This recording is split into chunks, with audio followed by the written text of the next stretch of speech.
Bado barua tarehe 12 wana Simba wanaishi nayo. Yes, 12 Simba wanaishi nayo. Tarehe 12 Simba walitoa barua yenye taarifa ndani yake. Sio vizuri kurudia mara kwa mara, lakini kwa sababu waandishi mna uwezo mkubwa, nendeni mkairejea ile barua, nendeni mkaisome. Ule ndio msimamo wa uongozi wa Simba.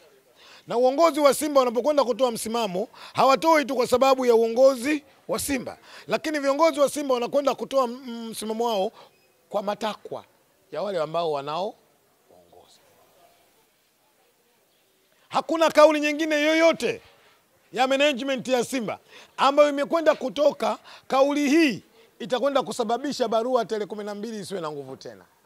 Bado barua tarehe 12 ina nguvu.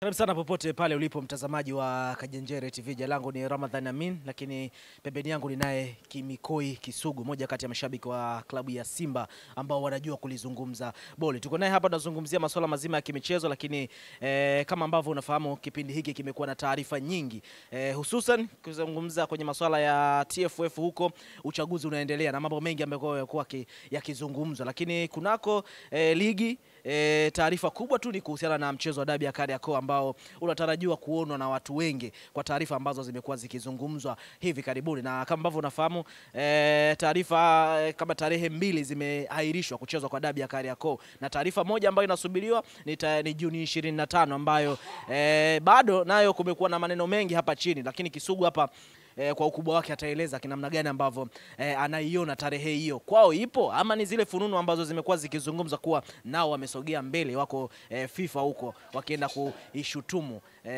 bodi ya ligi pamoja na TFF kwamba nao kama Young Africans ambavyo wako nao, ama ni yeye atahusika na ataungana mkono na mashabiki ambao tayari wameanza kutoa maneno kuwa hawachezi. Hii ni kutokana na nini? Taarifa ambayo bado haijatolewa kwenye uongozi wao kuhusiana na mchezo huu. Nikoi Kisugu, mambo vipi kaka? Nzuri Kajenjere. Wema. Kwa marama, namshukuru Mwenyezi Mungu, Mungu wa rehema, Mungu ametenda, niko salama na afya njema. Siku ya Ijumaa imekuwa jambo jema. Najua siku zote tumehusiwa siku ya Ijumaa, basi fungeni biashara zenu pindi ndipo mnaposikia adhana. Basi ni kwenda kumwabudu Allah Subhanahu wa Ta'ala. Ukitoka zako hapo unapiga biriani, maisha mengine yanaenda. Yes. Nakubali. Kisugu, twende moja kwa moja kwenye taarifa. Tutazungumza issue ya TFF kidogo kuhusiana na umepata taarifa kuwa Mshindo Msola naye amerudisha barua ya kuomba kugombea urais wa TFF. Lakini tuanze kwenye taarifa ya kuwa tayari kwamba inasemekana nyie mmesogea FIFA kuhusiana na mchezo wa dabi ya Kariakoo, kama ambavyo bado taarifa rasmi haijatoka kwenye page yenu. Sio jambo la kweli. Sio jambo la kweli. Halina ukweli wote. Okay. Hakuna kiongozi wa Simba wala mwanachama wa Simba alipokwenda kushtaki mpira FIFA. Haya ni maneno ambao watu wameamua tu kutengeneza propaganda kuichafua klabu ya Simba. Simba tunajua taratibu, Simba tunajua kanuni za football zikoje, hatuwezi kurupuka kufanya mambo kama hayo. Na wala hatuna sababu ya msingi ambayo sisi Simba tunaiona tuna haki ya kwenda kushtaki wapi? FIFA. Hakuna hicho kitu. Kwa hiyo ni maneno tu baadhi tu ya waandishi wameamua kwa makusudio yao, wameamua kwa maslahi yao makubwa kwenda kuichafua ya brandi ya Simba. Naam, natumaini umeyasikia, lakini vipi kuhusiana na mashabiki wenzako wa klabu ya Simba ambao wamekuwa wanalilia hili kwamba ni uonevu ama ni nini, ikiwa bado taarifa rasmi haijatoka kwenu kwenye timu yenu ya Simba Sports? Kwanza hiyo ni mitazamo ya wana Simba. Na kila mmoja na kwa mtazamo wake ambao huwezi ukaupinga. Lakini mwisho wa siku tutakwenda kuzungumza, tutakuwa na mitazamo, lakini mwisho wa siku msimamo wa klabu ya Simba ndio msimamo ambao kila mwana Simba atapaswa kufuata. Ndio. Leo hii tumekuwa sitofahamu sana na mechi yetu ya dabi ya tarehe 25. Baada ya kuahirishwa tarehe 8 ikapelekwa tarehe 15 akaahirishwa, tayari mechi imeamliwa tena na bodi ya ligi kwenda kuchezeka tarehe 25. Yako maneno mengi ambayo yatazungumzwa. Yako maneno mengi ambayo watu wataendelea kusema. Lakini msimamo wa Simba ni kuungana na uongozi wa Simba.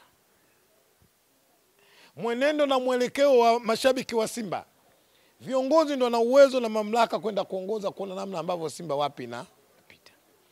Kwa haraka Simba Sports hili wanasema na nitaendelea kulisema. Bado barua tarehe 12 wana Simba wanaishi nayo. Yes, 12 Simba wanaishi nayo. Tarehe 12 Simba walitoa barua yenye taarifa ndani yake.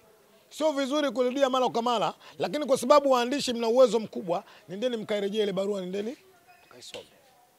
Ule ni msimamo wa uongozi wa Simba. Na uongozi wa Simba unapokwenda kutoa msimamo, hawatoi tu kwa sababu ya uongozi wa Simba, lakini viongozi wa Simba wanakwenda kutoa msimamo wao kwa matakwa ya wale ambao wanao waongoza. Kwa kama ulimshikia sana shabiki wa Simba, kama ulimsikia mwanachama wa Simba, ana haki ya msingi ya kutoa maoni yake kwa sababu ni mwana Simba. Sisi tunajua utaratibu wa mpira namna ambavyo ulivyo. Hatuwezi kufanya kampeni kana kwamba wenzetu walivyofanya. Wenzetu wakati walipoamua kwamba hawachezi, waliamua kuandika mastika kwenye magari, waliamua kuandika stika kwenye bajaji, wakaamua kwenda kutengeneza mafurana. Kubwa jinga mzee wa Maokoto naye akatengeneza fulana akavaa, wakawa wanatembea mtaani, wanapiga vigoma. Sisi tunaita kampeni. Kubwa jinga mzee wa Maokoto nani wewe? Si ndio kubwa jinga mzee wa Maokoto? Yuko mzee mmoja Yanga sema sometime naenda kwa mjanja. Muda mwingi anajitia kuvaa suti zile fulana zao hafai. Kumbe hafai kwa sababu haoni na wala hajui ubora wa zile jezi, na ndio maana akavaa. Mzee wa Maokoto video hojii, hawezi kuvaa vitu ambavyo sio hojii. Mwenye akili kubwa ameelewa. Kwa hiyo sisi kama Simba tunachokiamini kusimama kwenye weledi. Tunachokiamini kusimama kwenye utashi ambao tunaamini tukisimama hapa misingi tutakuwa hatujavunja wala taratibu tutakuwa hatujakiuka. Hakuna kauli nyingine yoyote ya management ya Simba ambayo imekwenda kutoka. Kauli hii itakwenda kusababisha barua Tele 12 isiwe na nguvu tena. Bado barua Tele 12 ina nguvu. Ndio mnaishi nayo hii. Tunachokiamini kwenye ratiba, siku ya Jumapili saa 10 wana Simba tunakutana KMC dhidi ya Kagera. Ndio macho kiko kwenye ratiba. Sio mechi nyepesi, ni mechi ngumu. Kwa sababu historia ya Kagera kila mwana Simba anaijua. Miaka 2000 na something, zaidi ya mechi 16, 17, 18 Simba tulipata matokeo. Tukajua kwamba tunakwenda kupiga unbeaten, tunakwenda kuchukua ubingwa bila kufungwa. Kwa bahati mbaya Kagera Sugar anakuja kutufunga katika uwanja Benjamin William Mkapa. Kama utakumbuka, kama utakuwa uko sawa sawa, almarhum aliyekuwa rais wa Jamhuri ya Muungano wa Tanzania mzee wetu John Joseph Magufuli anasema Simba leo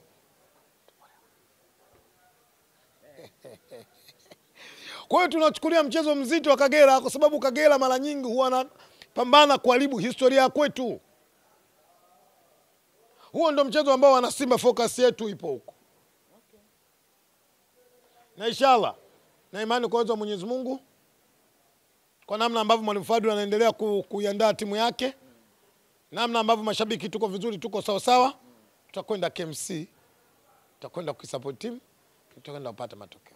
Kwa maana hiyo kwamba Kisugu kwa sasa hivi hakuna zile sijui kujiandaa kwa ajili ya dabi, ambacho umezungumza ni kwamba kwa sasa hivi mnaenda kuelekea mchezo dhidi ya Kagera ambao ndio huko mbele. Yes, kwa sababu Waswahili wanasema moja mwingine atajibu 2. Moja mwingine akajibu 8. Nani yuko sawa? Kwa hiyo sisi kwanza yuko Kagera mbele yetu. Hatuwezi tukazungumza kitu ambacho hakipo. Tunazungumza kitu ambacho kipo. Sisi Simba Sports tunaamini tuna mchezo na Kagera Sugar. Wacha tucheze na Kagera, tukimaliza na Kagera nitafute.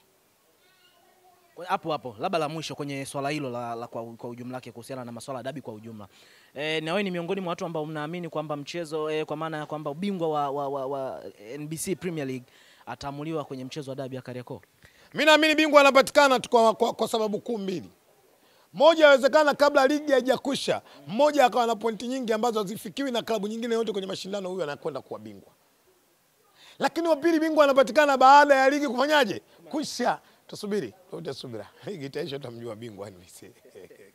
Sawa Kisugu, na kwa kuwa nimekwambia swali la mwisho ni hilo, basi acha tuishie hapo kwenye masuala mazima ya dabi ya Kariakoo.